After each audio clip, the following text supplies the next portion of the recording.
Muy buenos días a todos y muchísimas gracias, especialmente a Jaime Mayor Oreja, que es buen amigo desde hace mucho tiempo. Yo creo que conozco a Jaime Mayor Oreja desde que yo tenía aproximadamente 10 años, si no antes. Y han sido muchas las vivencias que hemos pasado juntos, ya cuando era algo más mayor, vivencias muy duras en los tiempos en los que los concejales no separatistas eran asesinados en el País Vasco, y por lo tanto yo me siento muy cómodo estando aquí con Jaime Mayor Oreja, me siento como en casa y me siento junto a un amigo con el que tengo también una gran coincidencia. Y quizá la más importante de las que ha dicho hoy, y ha dicho unas cuantas cosas importantes, pero creo que es la que debemos tener todos en mente hasta las próximas elecciones, es la de la falta de límites de este gobierno, que está dispuesto a hacer cualquier cosa con tal de permanecer en el poder. Probablemente todos los días tenemos la sensación de que este gobierno ha superado todos los límites. Creo que nos equivocamos. Siempre hay algo nuevo que es capaz de hacer, siempre hay algo con lo que es capaz de sorprendernos. Lo hemos visto anteayer mismo con la edición de una marca pública de ropa en la que el gobierno, en la que el Estado se ha gastado 14 millones de euros de los españoles que no llegan a final de mes. Parece una minucia, pero es muy significativo de hasta qué punto este gobierno no tiene límites y no los tendrá hasta las elecciones ni en el proceso electoral, y es algo que venimos denunciando algunos y de lo que hablaré brevemente. Quería agradecer también a... ¿Se oye bien? ¿O se oye con un poco de...? Sí, es que... El otro, ¿verdad? Lo voy a cambiar. Sí.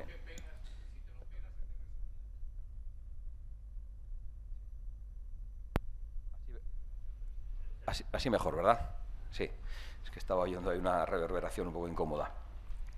Quería dar las gracias a Diego Martínez Lozano por la organización y la coordinación de este curso, y hacer una referencia inicial al título, Demografía e Inmigración, el destino en juego, porque me parece que estamos hablando del principal problema de nuestro tiempo. No sé si es el más urgente, pero desde luego es el más importante, sin ningún género de dudas. Y yo creo que la Universidad San Pablo CEU en este caso, tratando estos asuntos sin complejos y con valentía, es una institución que está cumpliendo con su misión, que está cumpliendo con su función y con su deber. Y esto es decir mucho en estos tiempos en los que tantas instituciones no cumplen con su deber, en los que es excepción y es elogioso y sorprendente cuando una institución cumple con su deber. En primer lugar, en relación al lugar que nos acoge, yo quiero decir que esta piedra del Escorial se levantó para durar, y lo hicieron gentes que pensaban en siglos, que pensaban no en las próximas generaciones o en legislaturas, sino que pensaban en siglos, que pensaban realmente en grande. Y por lo tanto yo creo que un lugar como este debe ser un lugar de inspiración para todos nosotros, ¿no? Condenados por la lógica democrática ineludible de afrontar elecciones cada 4 años, que impide muchas veces a los gobiernos hacer planes serios, planes a largo plazo, y especialmente en un país tan dividido por culpa del extremismo de la izquierda. Respecto al tema que nos ocupa, yo quiero decir que la demografía no es una estadística, no es simplemente una estadística, es la pregunta clave sobre si España quiere seguir siendo España y si sobre los españoles quieren seguir siendo los dueños legítimos de España. Y hay un doble fenómeno que debemos abordar para saber cuál es nuestro destino como pueblo, y está planteado en el título de este curso. En primer lugar, el invierno demográfico, que ya ha sido analizado, no lo he escuchado hoy, pero le sigo desde hace mucho tiempo, por probablemente la persona que más sabe sobre estos asuntos en España, que es Alejandro Macarrón. Y por otro lado, la invasión migratoria, que ha abordado seguramente Samuel Vázquez, que es un compañero al que admiro y al que respeto y que conoce de primera mano las consecuencias de la inmigración masiva. Permítanme que me ocupe un poquito más, en esta ocasión, de lo urgente. No digo que sea lo más importante, pero que me ocupe de lo urgente, porque de hecho no voy a poder contribuir mucho más de lo que ya lo ha hecho Alejandro Macarrón. La cifra de solicitudes de regularización en España es de 1,2 millones, es decir, el doble de lo que el Gobierno tenía previsto, o mejor dicho, el doble de lo que el Gobierno dijo, porque nadie sabe lo que el Gobierno tenía previsto. Este Gobierno es capaz de mentir a cualquiera. Y eso va a tener unas consecuencias evidentes y que nadie puede negar, de competencia, por el mercado de la vivienda, de competencia por las camas de hospital, de competencia por las plazas de guardería e incluso de competencia por el trabajo. Cuando decimos esto, nosotros no estamos denunciando a personas que han inmigrado de manera legal o de manera ilegal. Estamos denunciando un proceso político promovido desde el poder con intenciones muy claras. Un proceso político que nadie ha votado en España, un proceso político que no figuraba en ningún programa electoral y un proceso político que jamás ha sido refrendado en ningún tipo de consulta por los españoles. Esto es muy negativo, pero también hay cosas positivas. Creo que el sentido común está ganando este debate. Antes, quienes planteábamos estas cosas sobre la demografía o sobre la inmigración masiva, éramos calificados de alarmistas en el mejor de los casos y demonizados en la mayor parte de los casos. Ahora hay cátedras que abordan estas cuestiones, hay cursos de verano como este, hay revistas académicas en toda Europa que lo plantean y es un debate también que está planteado en la calle con toda la crudeza con la que los españoles padecen las consecuencias de estos procesos. Pero yo no he venido aquí a decir que algunos ya lo advertimos, aunque eso sea verdad. He venido a decir algo que creo que es mucho más importante y que es esperanzador. Creo que todavía estamos a tiempo. Todavía estamos a tiempo en España. Quizá no pueden decir lo mismo todas las naciones europeas, pero creo que los españoles todavía podemos decirlo y probablemente, teniendo en cuenta cuál es nuestra historia, la de la Reconquista, siempre podremos decirlo. Pero creo que esta no es una tarea de un partido político ni de un líder político. Creo que es una tarea de todos. Es una tarea que trasciende a un partido político, que trasciende a un gobierno y que debe implicar a personas, a partidos y a instituciones. Porque creo que el sentido común que hemos de defender no tiene ningún tipo de carné político. Yo lo que pido en esta clausura es que no renunciemos a España. Y para ello creo que debemos comprometernos a dos cosas, o a establecer políticas para dos cosas importantes. En primer lugar, para que lleguen nuevos españoles al mundo. Y en segundo lugar, para que no nos rindamos ante el fatalismo de una invasión migratoria que se puede paliar, que se puede combatir y que se puede evitar. Para afrontarlo yo creo que hay un principio irrenunciable del que se habla muy poco en la política española y es que decida la nación. Porque la nación no ha decidido esto. Las grandes decisiones exigen consentimiento y en España hace mucho tiempo que las grandes decisiones no han sido sometidas a consulta. En primer lugar, el consentimiento en unas elecciones urgentes y unas elecciones inmediatas que deberían haberse producido hace mucho tiempo, no solo por las mentiras, las traiciones y la corrupción del gobierno, sino también porque este es un gobierno que no tiene ni presupuesto. Elecciones inmediatas por higiene democrática, no por cálculo electoral o por capricho, por conveniencia. En segundo lugar, que España decida, tal y como nuestras leyes prevén. El artículo 92 de la Constitución dice que los españoles pueden ser sometidos a consulta en un referéndum sobre decisiones políticas especialmente trascendentes. Se produjo en la OTAN en 1986 y alguna vez más, pero no se ha vuelto a producir. Se han tomado decisiones políticas muy importantes y nunca nos han preguntado a los españoles en su conjunto. Han dado por hecho que la elección de una serie de listas en cada proceso electoral eran suficientes. Yo no propongo nada ajeno a la Constitución, lo que propongo es cumplirla también en este aspecto y creo que quien tema la pregunta sobre las políticas migratorias que elige un país, sobre las políticas energéticas que son tan determinantes o sobre otras cosas muy relevantes, en realidad lo que teme no es la pregunta, teme la respuesta del pueblo que probablemente no coincide con los intereses y los programas políticos. Creo que debemos exigir todos los días también elecciones limpias. Y digo limpias, ya me han escuchado probablemente estos días, porque se está produciendo una alteración del censo electoral con un proceso de nacionalizaciones masivas en España y fuera de España, con un gobierno tramposo, con un gobierno corrupto en el que no se puede confiar. No sé quién puede creerse a estas alturas que Sánchez no es capaz de cometer cualquier tipo de trampa en un proceso electoral. Quien no se lo crea, que pregunte a los militantes socialistas en sus primarias. Pero el hecho es que con la ley de nietos, que es un nuevo procedimiento, hay 2,5 millones de solicitudes de nacionalización, de las cuales ya se han resuelto de manera favorable 600.000.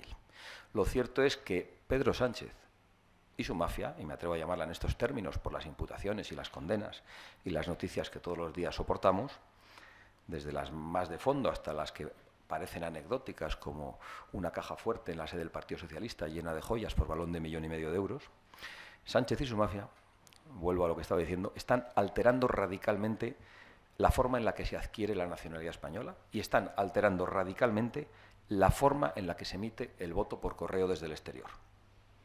Creo que no hace falta un tanque para torcer la democracia, para robar la soberanía al pueblo. Bastan sobres sin custodia y censos sin control para que eso se produzca y para que exista un golpe silencioso a las reglas del juego como el que se está produciendo en España, con consecuencias que en estos momentos no somos capaz de calibrar absolutamente nadie. Y por eso nosotros exigimos transparencia, fundamentalmente. Quien no teme el veredicto de las urnas no tiene que temer de ninguna manera la exigencia de garantías y la exigencia de transparencia. Creo que España necesita urgentemente que los españoles puedan hablar para que se produzca un cambio político. Necesita tribunales que puedan juzgar sin ser señalados o insultados por el ministro de turno, que casi siempre es el mismo.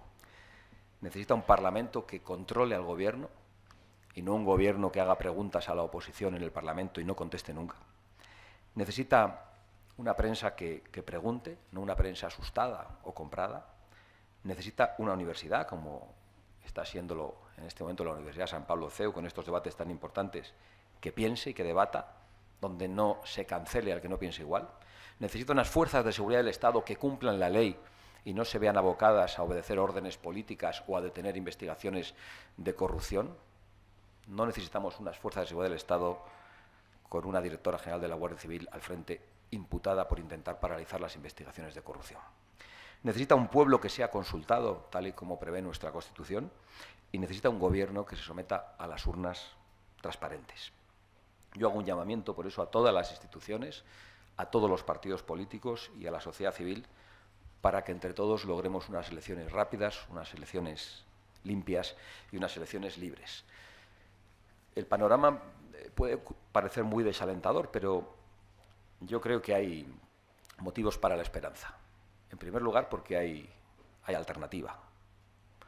Hay muchos españoles, creo que una mayoría social de españoles, que están ya de acuerdo en hacer otras cosas. Hay una alternativa al invierno demográfico y a la invasión migratoria. Creo que el apoyo a la natalidad nacional y el apoyo a la familia con las más potentes desgravaciones fiscales y con un cambio de paradigma cultural son absolutamente urgentes. Lo son también unas fronteras seguras y defendidas, porque las fronteras de nuestra patria son como las paredes de nuestro hogar, no son un capricho ni ningún tipo de injusticia.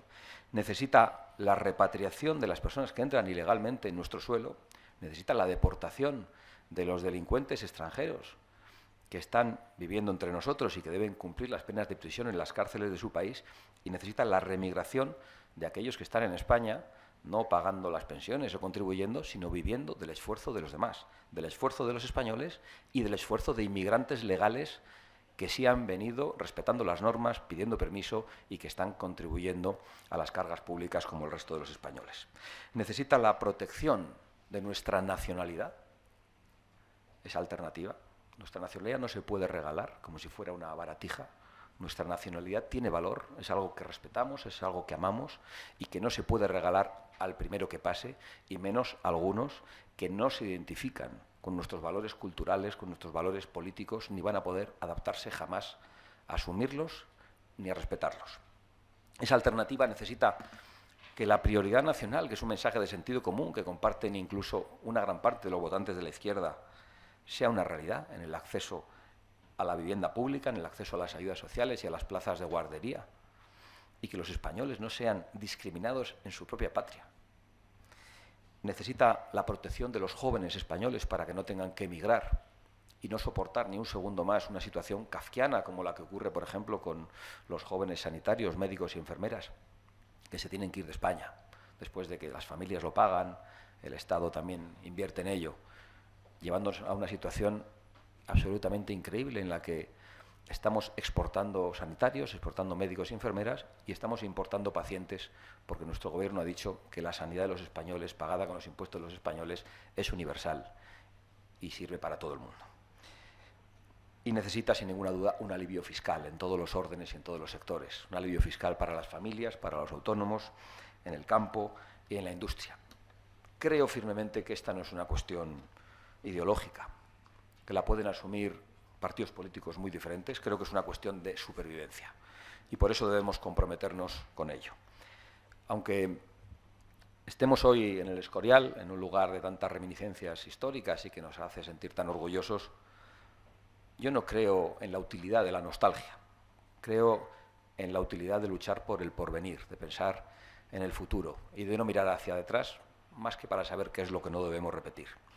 Tampoco creo que la alternativa sea la ira, ni siquiera la santa ira ante los casos de corrupción, de traición, de mentiras que están padeciendo los españoles. Creo que la alternativa es el sentido común organizado. La alternativa es no desesperanzarnos, la alternativa es denunciar lo que está ocurriendo con toda la valentía, aunque eso sea muy incómodo para los que lo denuncian, y la alternativa es organizarse y organizar a personas muy por encima de las diferencias ideológicas.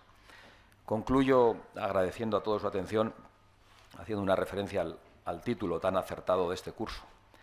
El destino de un pueblo se decide en las urnas y se decide también en la vida de cada uno de nosotros, en cada familia que se forma, en cada hijo que traemos al mundo, en cada joven como los que están aquí, que se forma y que se prepara para salir adelante y para trabajar por una España mejor. Y creo que todo eso es hacer votos por el porvenir de España. Eso es lo único que realmente es útil. Y a los alumnos una última referencia, diciendo que no os han tocado tiempos de comodidad, os han tocado tiempos importantes, tiempos decisivos. Yo creo que tenéis que verlo con esa alegría. Y creo que esta piedra del Escorial, que se levantó para durar, tiene que ser referencia para que sepamos que España también se hizo para durar y que tenemos un deber con España, el de pelear todos juntos para que España sobreviva, para que España decida libre y para que nunca más nadie vuelva a decidir usurpando a los españoles su soberanía y el derecho a opinar sobre los asuntos públicos. Muchísimas gracias por su atención. Ha sido un placer estar con ustedes.